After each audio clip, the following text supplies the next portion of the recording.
안녕하세요. 네, RX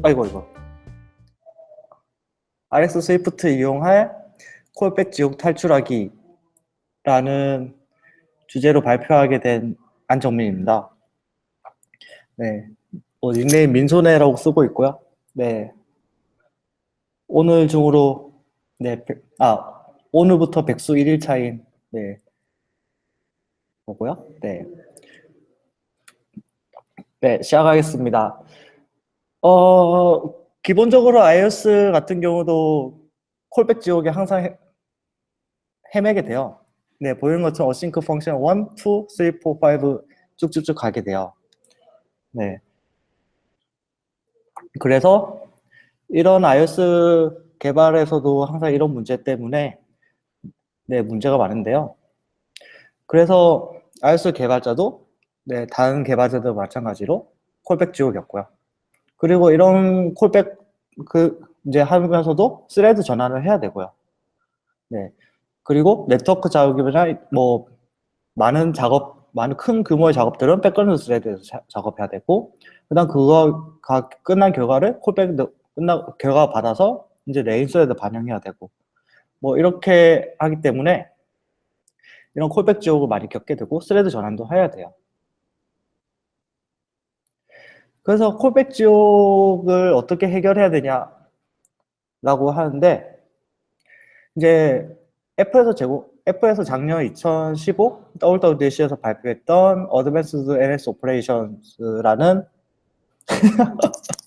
네, 그런 주제로 이제 발표를 했었는데요. 이때 NS 오퍼레이션, NS 오퍼레이션 Q를 이용해서 이런 방법도 해결하라고 이제 발표를 한번 했었고, 그다음 이런 것들 또 하나의 또 패턴이 옵저버 패턴을 이용해서 상태를 이제 계속적으로 관측한 다음에 다음 작업을 진행하거나 이런 식으로 진행을 하기도 해요.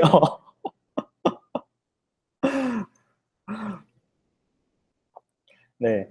이렇게 해결하기도 하는데 근본적으로는 쉽지가 않죠. 이런 문제에 대해서. 네. 그래서 또 이런 것들을 이제 잘 적용되어 있지 않은 개발자 같은 그런 프로젝트에서 네. 그런 개발자가 이제 프로젝트 인계 발자라면 절망할 수밖에 없긴 해요. 네. 그래서 이런 문제를 해결하기 위해서 나오는 여러 가지 라이브러리들이 몇 가지 있어요. 리액티브 코코아, 그 다음에 RX 스위프트, 그 다음에 본드, 그 다음 볼트, 그 다음에 프로미스 킷. 이런 것들을 통해서 이제 이런 문제들을 좀 해결하려고 하는 것도 있어요. 그 중에서 이번에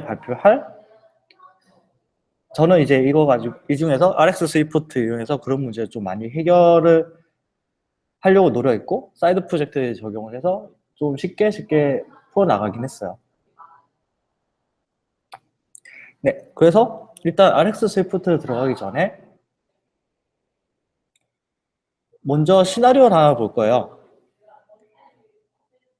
GitHub 저장소에서 입력 검색을 하고, 그리고 이제 GitHub에 저장소 목록 요청을 하고, 그 다음에 그 리퀘스트가 성공이 되면, 테이블 뷰에다가 이 목록들을 반영하고, 그 다음 실패를 하게 되면 재요청을 하거나, 이런 것들이, 이런 이제 흐름을 만들 거예요. 근데 이제 기존에 쓰는 그래서 개발 방법 같은 경우는 UI 텍스트 필드 델리게이트 메소드로 구현을 해야 되고요. 그래서 입력된 메소드 받아서 네트워크 요청할 수 있게 준비를 해야 되고요. 그리고 텍스트 변경 시 기존에 요청했던 네트워크를 취소하고 다시 요청해야 되고요. 그리고 요청 완료 후에 메인 스레드에서 그 결과를 처리하도록 구현해야 되고, 그럼 또 해당 화면에 나갔을 경우 네트워크 요청은 또 취소해야 되고, 이런 것도 이제 깔끔하게 동작할 수 있도록 해야 돼요. 그래서 그렇게 코드를 짜다 보면 이런 식으로 코드가 나올 수밖에 없어요. 어디서부터 추적을 해야 될지가 상당히 애매해지고 왔다 갔다 하다 보면 문제가 이런 식으로 이제 코드 복잡, 한 클래스만 이렇게 아니라 점점점 이제 왔다 갔다 하게 되면 이제 이거의 흐름 자체에 놓치게 되는 거죠. 그래서 네, 이럴 때 이런 식으로 이제 표정을 짓게 되는 거죠.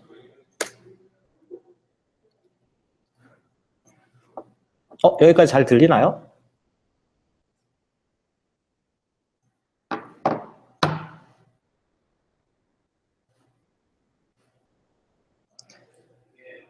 네. 그래서 RX 스위프트를 쓰게 되면 우선은 이제 텍스트에 이제 반영이 되고 텍스트를 이제 입력을 되게 되면 소트를 통해서 0.3초마다 계속적으로 이제 이 변경되는 것들을 이제 받게 돼요. 전달받고 그 다음에 그걸 이제 메인 스레드에서 처리를 하게 되고요. 첫 번째로는 두 번째 distinguish until change에서 글자가 만약 바뀌었다고 했을 때 이제 바뀔 때까지는 이제 변화가 없다가 바뀌고 나면 밑에 작업도 이제 요청하게 되는 거죠. 그리고 이제 만약 쿼리 결과가 이제 입력된 결과가 없다면 그냥 태블 뷰에는 아무것도 없는 그냥 빈 어레이만 내려주면 되고요. 이제 그다음 GitHub 그게 아니라 만약 결과가 있다면 쿼리가 있다면 GitHub에다가 이제 요청을 하게 되는 거죠. 그리고 그거 이제 쿼리 날렸을 때 네트워크 에러가 나든지 여러 가지 에러 상황에 따른 처리는 빈 배열로 catch error just return 이런 식으로 해서 빈 배열로 넘겨주는 거죠. 그리고 옵저버 오너를 통해서 이제 아래 행동하는 애들은 아래 행동하는 작업들은 메인 스케줄러로 통해서 작업하도록 이제 설정하고요. 네, 그리고 이제 이 GitHub 요청에서 받은 결과를 이제 테이블 뷰에다가 이제 반영시키는 거죠. 그래서 이렇게 코드가 깔끔하게 나올 수밖에 없어요.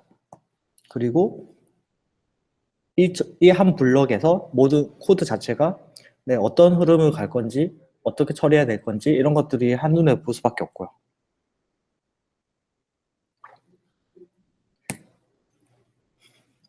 네, 그래서 이제 이렇게 쓰게 된 RX를 이제 앞에 마치 이제 이런 예제로 이렇게 쓸 수 있게 되는데 이제 좀 더 이제 심화해서 리액티브 프로그래밍을 좀 더 살펴보려고 해요.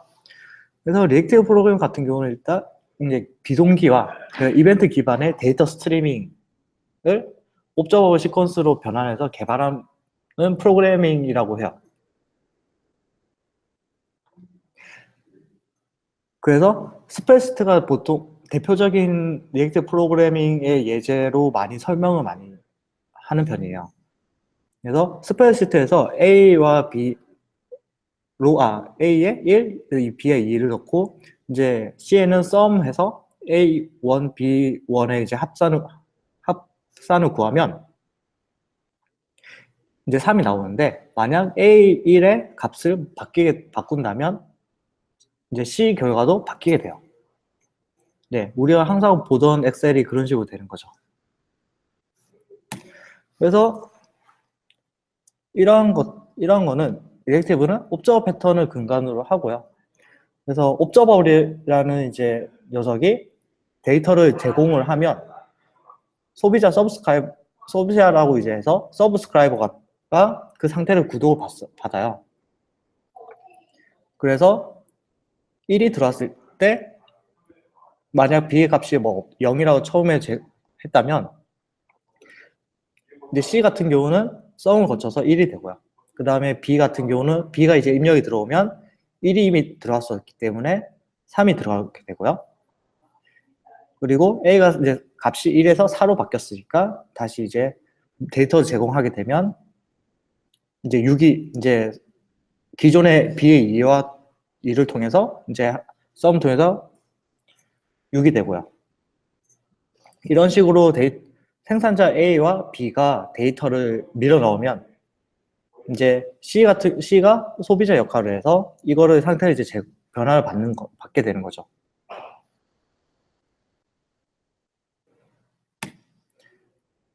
이런 이제 이제 소비자는 그러니까 서브스크라이브 구독자 즉 소비자 같은 경우는 온 넥스트를 통해서 그 푸시를 해서 데이터를 상태 변화를 받게 되고요.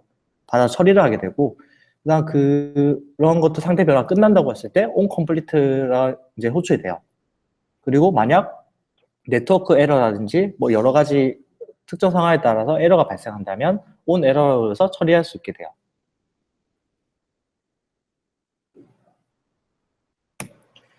네. 그리고 또 하나는 뭐 이거는 나중에 간단하게 할 건데 옵저버 5의 어떤 지정된 스레드 같은 경우는 아래 흐름은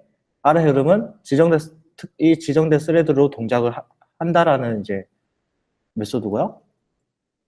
그 다음에 서브스크라이버는 모든 흐름이 이 지정된 스레드에서 동작하도록 한다라는 의미이긴 해요. 이런 식으로 이제 리액트 프로그램이 이제 아주 얇게 설명을 했고요. 그리고 이제 약을 팔기 시작할 겁니다. 네.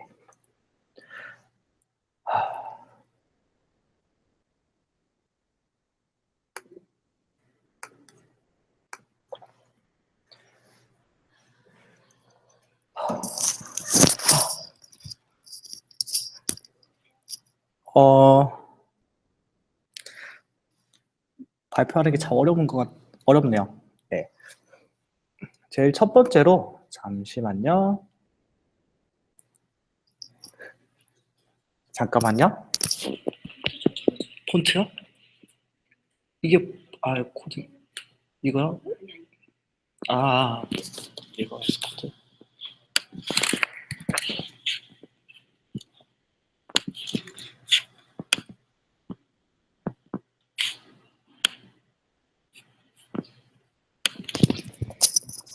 네, 폰트 키워달라고 하셔서 폰트 키웠습니다.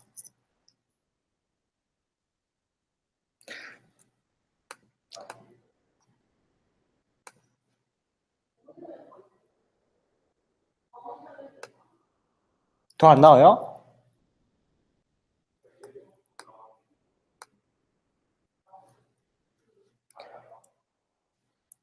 네, 우선은 이제 스위프트 엑스코더가 좋아졌으니, 네. 제일 위에 이제, 먼저 이거부터 살펴볼게요.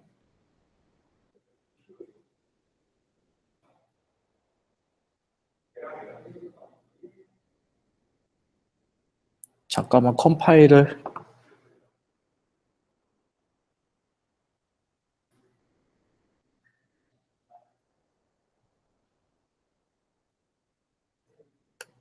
나와라.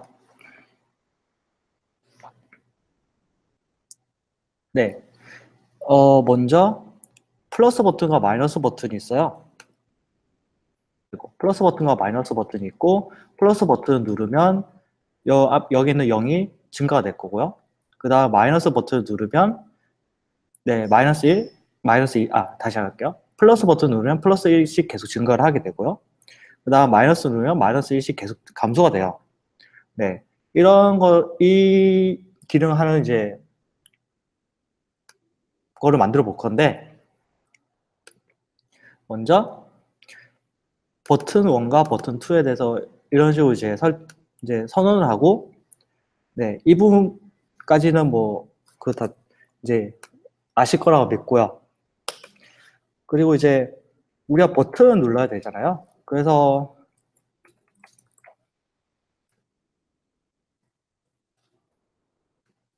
먼저 일단 버튼 1과 버튼 2가 있는지에 대해서 먼저 검증을 하고요. 그리고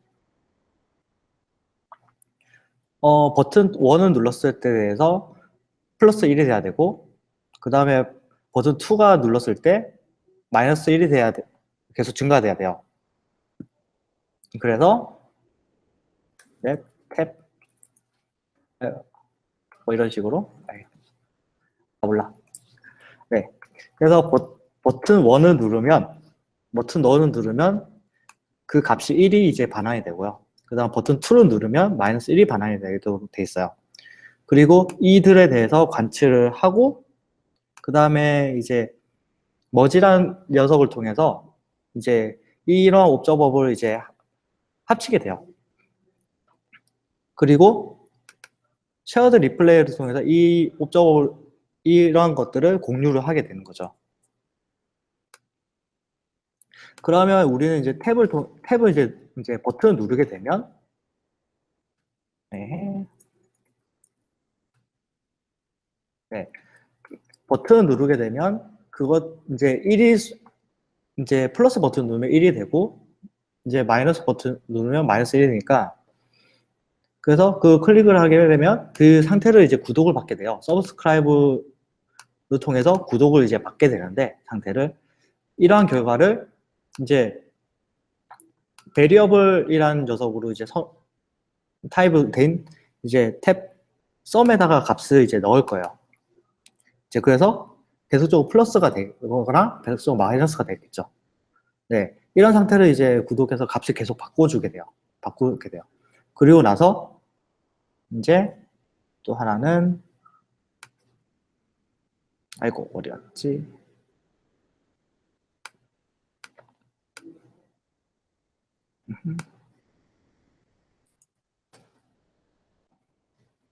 네. 그래서 이 탭 썸 같은 경우는 썸을 이제 이 값을 이제 계속적으로 증가가 될 거니까 이 값을 계속 이제 구독하게 만들어서 이제 값이 바뀌는 것 상태로 이제 계속 변화를 특정 이제 변하는 것을 대해서 이제 구독을 하는 거죠. 네, 그렇게 했을 때 some 레이블의 텍스트가 이제 이 값이 계속 바뀌는 거에 대해서 구독을 받아서 계속적으로 값이 바뀌면 그 플러스냐 마이너스 계속적으로 대해서 값 바꾼 거에 대해서 텍스트로 이제 넣게 돼요. 네. 그래서 이거에 대한 실행 결과 이제 하게 되면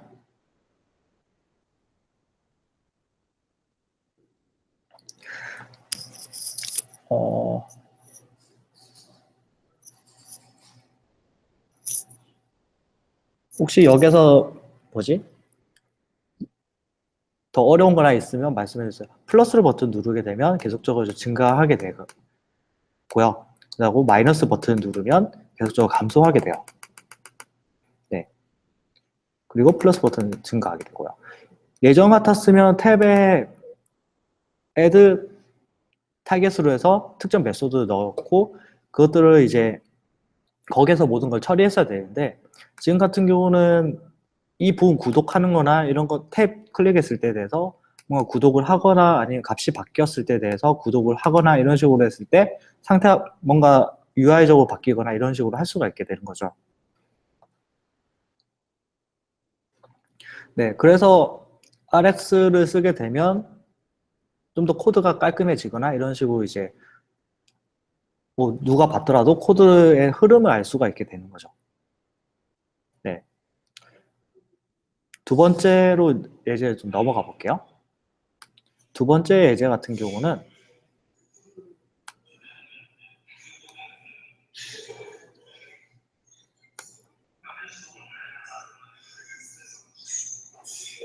잠깐만요.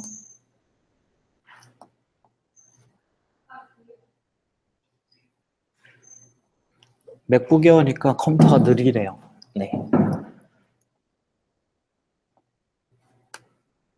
네. 두 번째 같은 경우는 로그인탕에 대해서 좀 얘기를 해보려고 해요. 위에 부분은 유저 네임 또는 아이디가 입력이 되는 거고요. 그리고 밑에 부분은 패스워드가 입력이 되고요. 그 다음에 로그인 버튼을 그리고 두 창이 다 내용이 들어가 있을 때 로그인 버튼이 활성화되도록 이런 식으로 하려고 해요.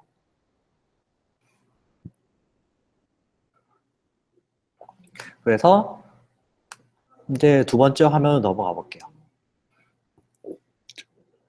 여기서도 지금 주석으로 해서 많이 만들었는데요.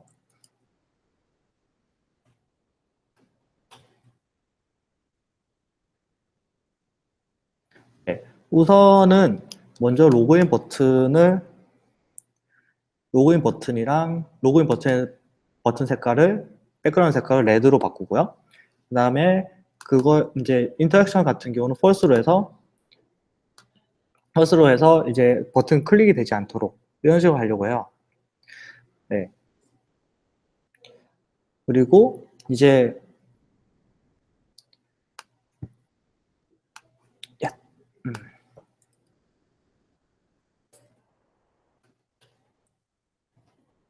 그리고 이제 아까 봤었던 유저나 아이디에 들어가는 것과 그 다음에 패스워드 들어가는 거에 대해서 이제 텍스트로 이제 계속 입력받는데 그게 이제 계속적으로 바뀌는 거에 대해서 이제 유저 네임에 대해서 이제 하나 더 입력되어 있는지에 대해서 체크를 하는 옵저버를 만들 거예요.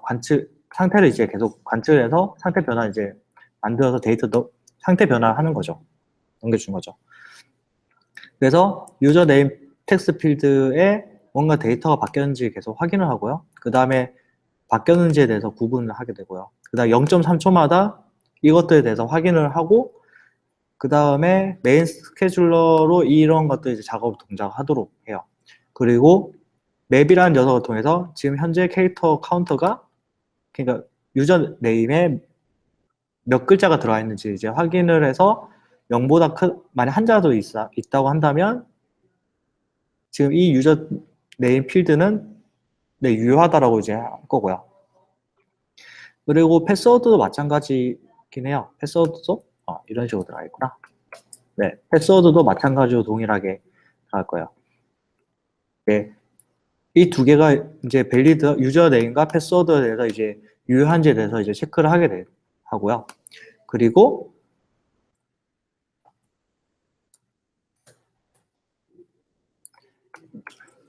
그리고 이제 이 두 개에 대해서 이제 합쳐야 될 거잖아요. 그러니까 유저 네임과 패스워드가 두 개가 동시에 일치하냐 마냐를 이제 결정해야 되는 건데 그때 옵저버블에서 콤바인이라는 녀석이 있어요. 콤바인 렐티스트라고 그러니까 콤바인에서 이 두 개의 상태를 계속 이제 합해서 뭔가 이제 결과를 뭐 특정 상태로 이제 내보내려고 해요. 근데 콤바인 렐티스트 같은 경우는 이제 마지막 계속적으로 상태가 바뀌게 되면 그것들 모든 걸 다 해줄 수가 계속적으로 보여줄 수 없으니 네 마지막 상태가 끝나면 상태가 발생한 녀석에 대해서만 이제 하겠다는 거예요. 네, 네 그래서 아이디어 유저와 패스워드가 이제 같은지에 대해서 체크하는 녀석이 이제 얘로 되고요. 그래서 이제 얘를 이제 구독을 하게 되는 거죠. 상태 구독을 하게 되는 거죠. 네. 그래서 지금 이 밸리드 크레덴셜이 이제 유효하다면 이한 거에 대해서 구독을 받고요. 네. 구독을 받아서 이제 만약 유효하다면 네. 백그라운드 버튼에 대해서 버튼이 이제 그린색으로 될 거고 그렇지 않다면 유효하지 않다면 하나도 뭔가 텍스트 필드가 비어 있다면 레드가 될 거고요. 그 다음에 마찬가지로 하나의 버튼이라도 버튼이 유효하다면 모든 게 다 유효하다면 네, 이제 버튼이 클릭이 되도록 된 거죠. 네. 그래서 이제 다시 이 코드를 가지고 다시 실행을 하게 되면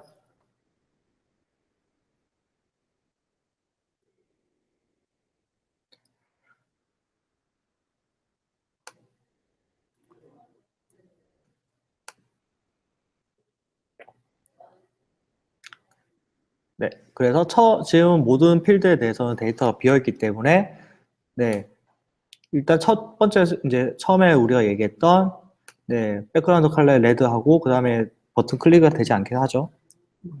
동작 안 하도록 클릭해도 아무런 동작이 없죠. 그런데 이제 유저 네임에다가 뭐 헬, 그 다음에 하나라도 들어갔으면 월드가 들어가게 되면 지금과 같이 네, 이 텍스트 필드에 한글 모든 게 다 들어갔기 때문에 유효하다고 보여지고 그 다음에 그렇기 때문에 밑에 이제 그린과 이제 로그인 버튼이 활성화되게 되는 거죠.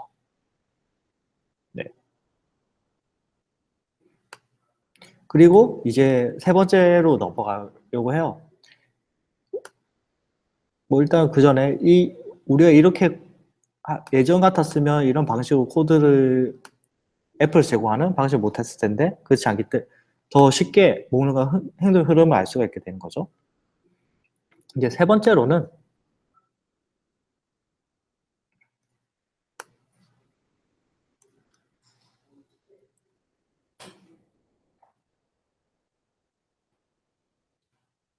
잠시만요.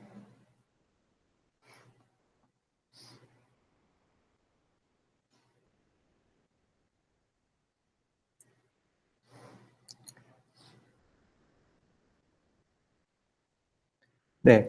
이제 세 번째로는 이 탭 버튼 이제 탭을 하게 되면 이제 특정 리퀘스트 요청을 해서 그 결과를 여기다 출력을 하려고 해요.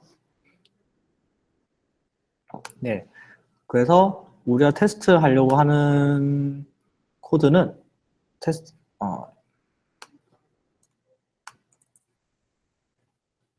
아이고.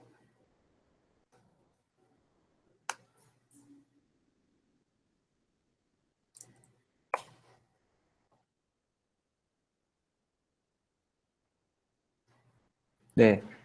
지금과 같이 이 UR로 리퀘스트 날렸을 때 헬로 월드라는 결과를 이제 받는 목업 HTTP가 있어요. 네, 그거를 이제 그걸로 결과를 받아서 아까 레이블에다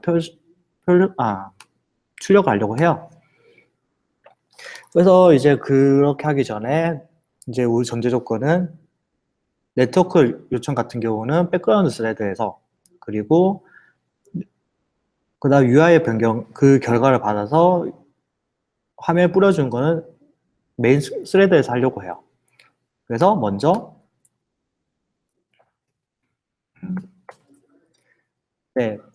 버튼에 있는지 뭐해서 이제 체크를 하고요. 그리고 이제 그 전에 이제 네트워크 요청을 먼저 좀 살펴보려고 해요. 네. 디폴트 네트워크 API로 프로토콜 이제 지정해 놓고 그 다음에 이 프로토콜 따르는 디폴트 네트워크 API라는 거로 이제 클래스를 만들 거예요. 그리고 이제 거의 리퀘스트 내부에는 다음과 같이 이제 코드가 정의되어 있는데요. 이 네트워크 자체는 이제 요청은 논블로킹으로 되기 때문에 그래서 아무런 동작을 하지 않는 옵저버 이제 작업을 만들고 그 안에서 이제 뭔가 동작을 하게 됐을 때 네트워크 요청이 끝난 후에 결과 이제 여기 내에서 네트워크 요청을 할 거예요. 네. 그래서 이제 리퀘스트를 만들고요. 그 다음에 이제 아까 설정했던 우리 HTTP 목업 URL 설정하고 리퀘스트 요청을 하고 그 다음에 그 결과를 받아서 이제 던져줄 거예요. 네. 만약에 에러가 발생을 한다면 옵저버 온 에러를 이제 온 에러에다가 이제 에러를 넘겨줄 거고요.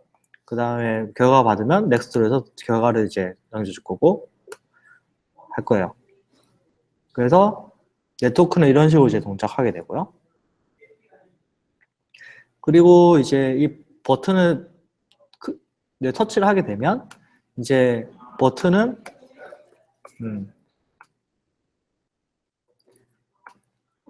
버튼은 탭을 눌렀을 때 대해서 탭을 하고 그 밑에 이제 네트워크 요청을 하게 되면 그 요청 자체는 백그라운드 스레드에서 동작을 할 거예요. 그리고 플랫맵 통해서 뭔가 특정 이제 옵저버 아까 네트워크 요청하는 작업을 이제 그래서 동작을 하게 될 거고 그 이제 옵저버블이라는 객체가 만들어지는데 그 결과를 받아서 이제 처리를 할 거예요.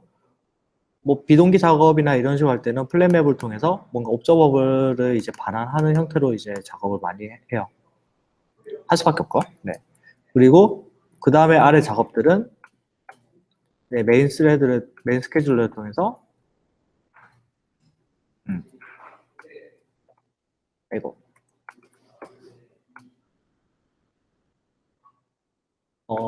그래서 이제 네트워크 리퀘스트로 받은 결과에 대해서 메인 스케줄러에서 메인 스레드 동작을 아래부터는 메인 스레드 동작을 하도록 하고 그 다음에 그걸 구독받은 이제 결과 받으면 리절트 이제 레이블에다가 이제 그 결과를 출력해주고요. 그 다음에 만약 에러가 발생한다면 에러에 대해서 이제 표시를 해줄 거고, 네 이런 식으로 될 거예요. 그래서 이 결과를 이 이제 코드로 해서 탭을 이제 탭을 누르고 하게 되면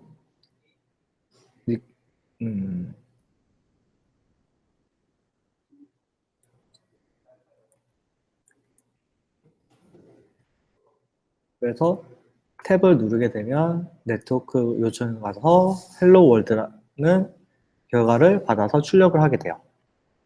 네. 그래서 비동기에 대한 작업도 뭐 쉽게 하고요. 만약 추가로 똑같이 한다면 만약 이 결과를 받아서 또 요청을 해야 되고 또 요청을 해야 된다면 여기다가 다시 또 네, 다른 API를 그대로 적용을 시키거나 네, 뭐 이런 식으로 해도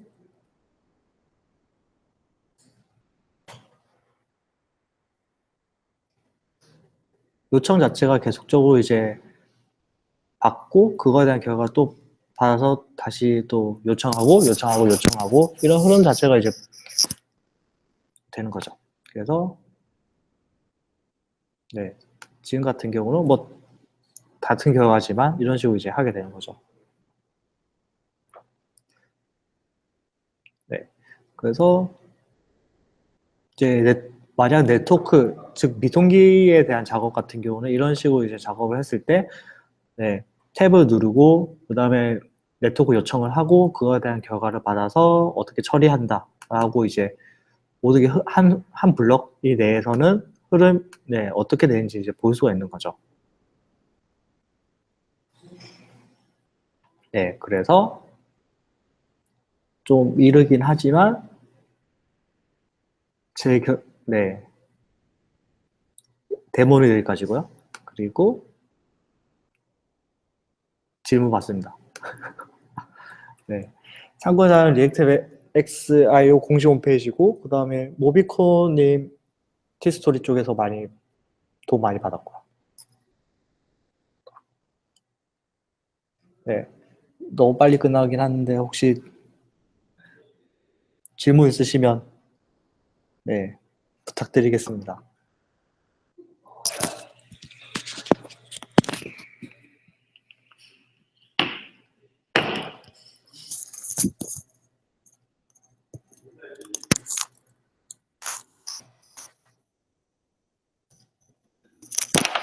아이고. RX 변수 같은 경우는 예전에는 RX 이거 말씀하시는 거죠?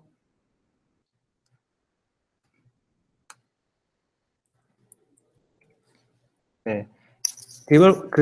이거 말씀하시는 것 같은데 예전에는 뭐지? btn에 .rx 탭으로 이런 식으로 돼 있었어요. 그래서 .observable 이런 식으로 돼 있었는데 이제 그 스위프트 하계 코드를 얘들이 라이브를 만들기 위해서 버튼.rx 탭 이런 식으로 바뀌어야 됐고요. 그 다음에 그 탭이나 아니면 텍스트에 대해서 뭔가 계속 좀 관찰하거나 아니면 뭐 테이블뷰에 뭔가 반영하거나 이런 것들에 대해서는 RS 코코아라는 녀석에서 모든 게 다 구현돼 있어요. 네. 그래서 이제 개발할 때는 RS 스위프트와 RS 코코아 네, 이 두 개 이제 쓰게 되고요. UI 쪽 관련돼서는 RX 코코아를 이제 써서 뭐 탭이라든지 이런 것들 탭 또는 여기 보면 텍스트 distinguish until changed 뭐 이런 것들에 대해서 모든 게 다 구현되어 있고요. 네.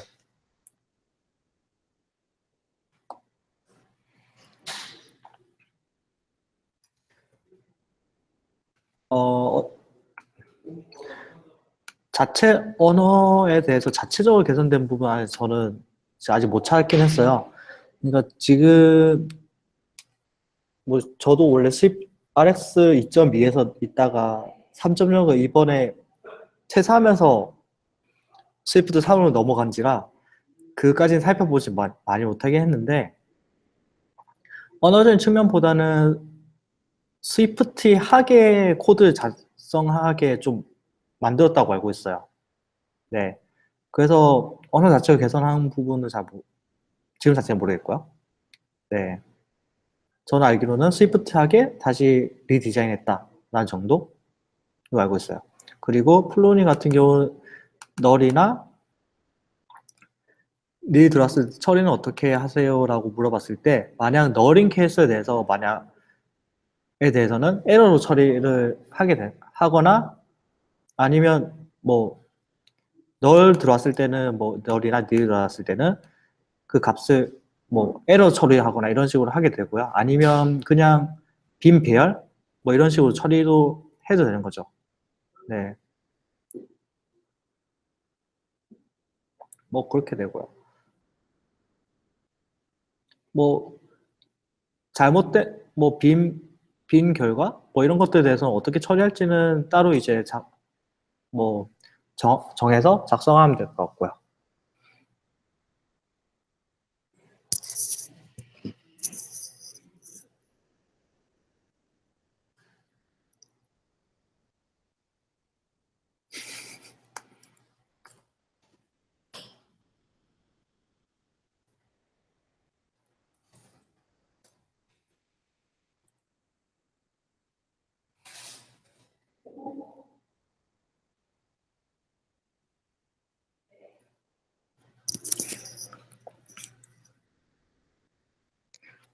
RX에서 놓치지 말자? RX에서 놓치지 말자라고 하는 거는 잘 모르겠는데요. 네. 추천보다는 그건 모르겠는데, 그러니까 모든 코드 작성에 대해서 한 흐름으로 볼 수 있게 작성하자라는 게 있는 것 같아요. 그러니까 RX, 네. RX랑 구세주죠. 네. 기존에 작성하는 방식이랑 그 그지 같은 작성하는 방식에 네, 말고 네, 새롭게 모든 게 유지 보수하는 측면에서 너무 좋아진 이런 부분? 약팔이 세 가지로 한다면 일단 유지 보수 측면에서 가장 쉬워졌고요. 네, 그 다음에 이직할 때 RX로 약팔면 네, 이직을 쉽게 할 수 있다 이런 점이랑 그 다음에 네트워크 콜백 그 콜백 지옥에서 벗어날 수 있는 그거가 가장 좋은 것 같아요. 디버깅 같은 경우는 뭐 디버깅 살짝 어려운 것 같긴 해요. 어, 그런 것들에 대해서 아직까지 힘들게 파지 않긴 했는데 정확한 흐름만 알면 좀 편한 것 같긴 한데 디버깅은 좀 스택이나 이런 것들이 좀 깊이 있어서 아직 힘들고요. 네, 그래서 디버깅은 좀 나중에 코드가 많거나 이렇게 되면 디버깅은 좀 복잡해질 것 같긴 해요. 스위프트 세 가지 요약한다면 어, 오브젝트 C 꺼져라는 얘기를 할 수 있고, 네. 그 다음에 일단 모던하게 코드가 깔끔해지고, 네. 편하다. 뭐 이렇게 얘기할 수 있을 것 같아요.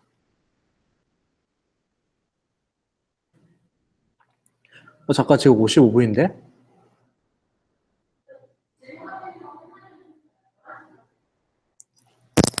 11시까지? 11시까지라는데? 제가 알기로는 옵저버블은 일단 생산자라고 일단 알고 있고요. 네, 생산자고 베리어블은 일단 RX에서 쓸 수 있는 변수?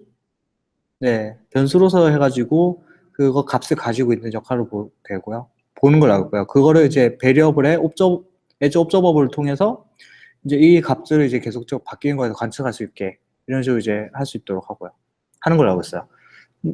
어, 리액트 네이티브 같은 경우는 좀 많이 다르죠. 네.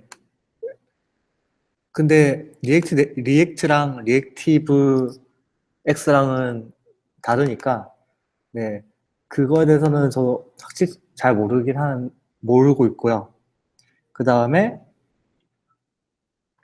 하지만 리액트 네이티브 같은 경우는 요 근래, 뭐지? iOS 쪽에 네이티브 개발자들한테 되게 위협한다는 느낌을 되게 많이 받아요. 거의 90%까지 뭐 일반적인 기능에 대해서 90%까지 빠르게 동작할 수 있는, 네, 빠르게 구현할 수 있는 그런 거라서 다시는 오브젝트 C라고 쓰라고 한다면 아니요, 절대 안 쓸 겁니다. 네, 네, 그런 프로젝트 안 가요. 네, RX 스위프트 적용할 만한 예제 같은 경우는 그 RX 커뮤니티였나? 그쪽에 보면 코드들이 되게 많아요. 아이고, 좀 그런데 GitHub.com NativeX 아이고 어디 갔지? 리액티브 RX 스위프트 커뮤니티라고 있는데, 네, 네, 뭐지? 옵저버는 똑같이 역할을 하는 보다는 그냥 RX에서 쓸 수 있는 변수라고 보시면 돼요. 네, 옵저버 역할은 옵저버블로 이제 메소드 이제 동작하게 시키면, 메소드 이제 넣으면, 메소드 추가하면, 메소드에. 옵저버는 그냥 변수라고 보시면 되고요. 옵저버 역할까지는 아니고요. 그냥 변수라고 생각하시면 되고요. 그 다음 리포 같은 경우는 그냥 RX 커뮤니티 이쪽에 보시면 되게 많이 있어요. 네, 그래서 이런 것 중에서 보시면 되고, 그 다음에 그 프로젝트 RX 스위프트 내에 example이 있기 때문에 그거 보셔도 돼요.